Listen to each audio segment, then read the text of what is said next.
A ver, ¿qué pasa cuando la fe de uno choca de frente con la política? En este análisis vamos a meternos de lleno a entender esas fuerzas tan potentes que pueden hacer que dentro de una comunidad religiosa una simple opinión se convierta en una prueba de lealtad. Es bastante complejo. Uf, esta frase es fuertísima y resume el corazón de todo el problema, ¿no? Pensemos un segundo en lo que significa. Sentir que si cuestionas, no sé, una acción militar, de repente pasas a ser el enemigo de tu propia gente, de tu comunidad espiritual. Es que es una trampa, una verdadera encerrona ideológica que, claro, genera una frustración tremenda. Bueno, a esto que se siente se le llama disonancia ética. ¿Y qué es? Pues es ese choque interno, ese cortocircuito que explota en la cabeza cuando nuestra brújula moral, la que nos dice, che, la violencia contra gente inocente está mal, se da de frente contra una lealtad política que la comunidad exige. Y ojo, que muchas veces esa exigencia viene disfrazada de deber religioso. Y ahí, justo ahí, está la clave de la trampa ideológica. Se genera un clima donde ya no se puede hablar, donde es imposible tener una discusión honesta. Cualquier pregunta, por más inocente que sea, no se ve como, quiere entender mejor. No, se ve como una traición. La cosa es, ¿por qué? ¿Por qué ocurre esto específicamente en algunas iglesias? Bueno, justo a eso vamos. Para poder entender el porqué de todo esto, tenemos que ir a la raíz, a los fundamentos teológicos que sostienen esta postura tan firme. Porque esto no salió de la nada, ¿eh? Tiene su historia. Así que, para comprender de dónde viene esta lealtad que parece incondicional, a prueba de todo, tenemos que meternos en la doctrina, en la teología. Vamos a ver cuál es la lógica que hay detrás. El primer concepto clave, y es central en todo esto, es el sionismo cristiano. Y ojo, no estamos hablando de una simple simpatía o afinidad política, no. Es una creencia teológica bien profunda que dice que lo que pasa hoy en la geopolítica es el cumplimiento literal de las profecías de la Biblia. Es ver las noticias como si se estuviera leyendo un plan divino en tiempo real. Y si el sionismo cristiano es la creencia, el dispensacionalismo es como el sistema operativo, el marco que la hace funcionar. Imagínenselo como un mapa o unas gafas especiales para leer la Biblia y la historia. Este sistema divide todo en etapas, o dispensaciones, y desde esa óptica, la creación del Estado de Israel no es solo un hecho político más, no, es una pieza fundamental que encaja en el gran rompecabezas de la profecía. Aquí se ve clarísimo cómo funciona esta lógica. Es como una fórmula de 3 pasos. Paso 1, la creencia. La Biblia tiene profecías sobre Israel que todavía no se cumplieron. Paso 2, la conexión. El Estado moderno de Israel es ese cumplimiento. Y paso 3, la consecuencia inevitable. Apoyar políticamente a Israel, sin condiciones, es un deber religioso. Una cadena lógica perfecta.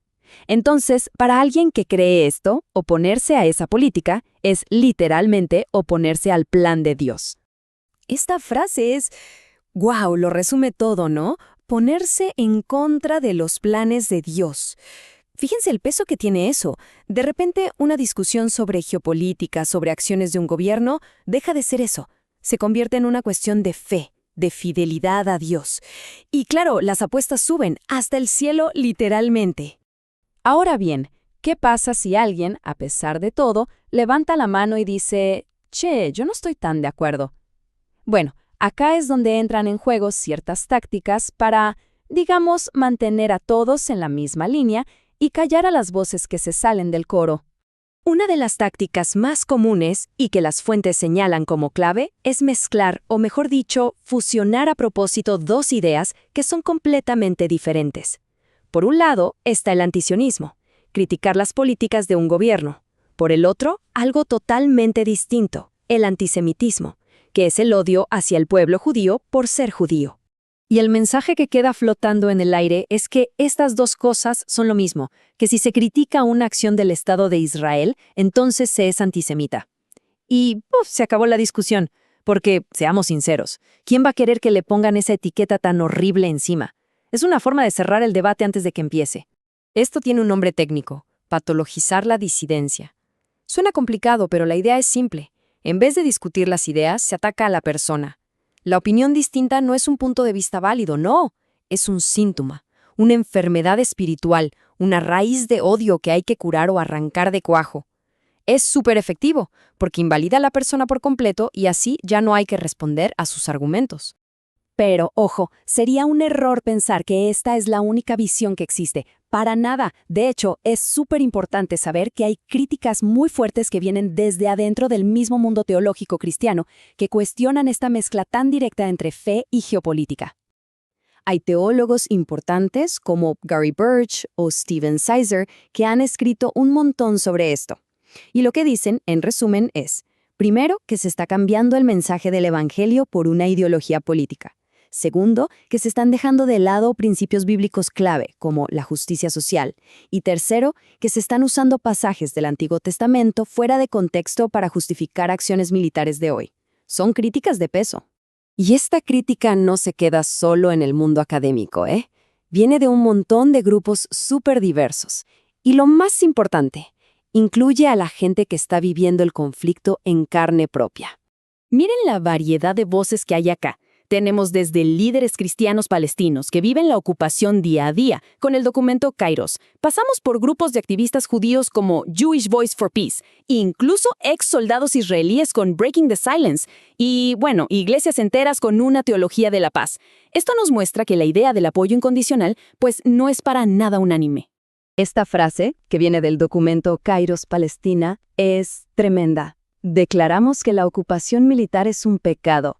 Y el pedido, no usen nuestra fe para justificar la muerte de civiles. Son los mismos cristianos de Tierra Santa hablándole al mundo y diciendo básicamente, por favor, no pongan nuestra religión como excusa para la guerra. Es un mensaje directo, contundente. Y esto nos lleva a un punto que, la verdad, desarma el argumento anterior. A ver, si hay grupos judíos y ex soldados israelíes que critican las políticas del Estado de Israel, ¿cómo se puede sostener que toda crítica es, por definición, antisemita? Si ellos mismos hacen la diferencia entre criticar a un gobierno y odiar a un pueblo, ¿por qué los demás no podrían? Al final del día, todo se reduce a esta pregunta, que es la pregunta del millón. ¿Dónde se dibuja la línea? ¿En qué punto la fe deja de ser fe y se convierte en una herramienta para una agenda geopolítica? No hay una respuesta fácil, claro, pero es una pregunta que nos obliga a pensar, a reflexionar sobre qué es la fe, qué es la justicia y sobre lo importante que es mantener siempre un pensamiento crítico, incluso y sobre todo dentro de nuestras propias comunidades.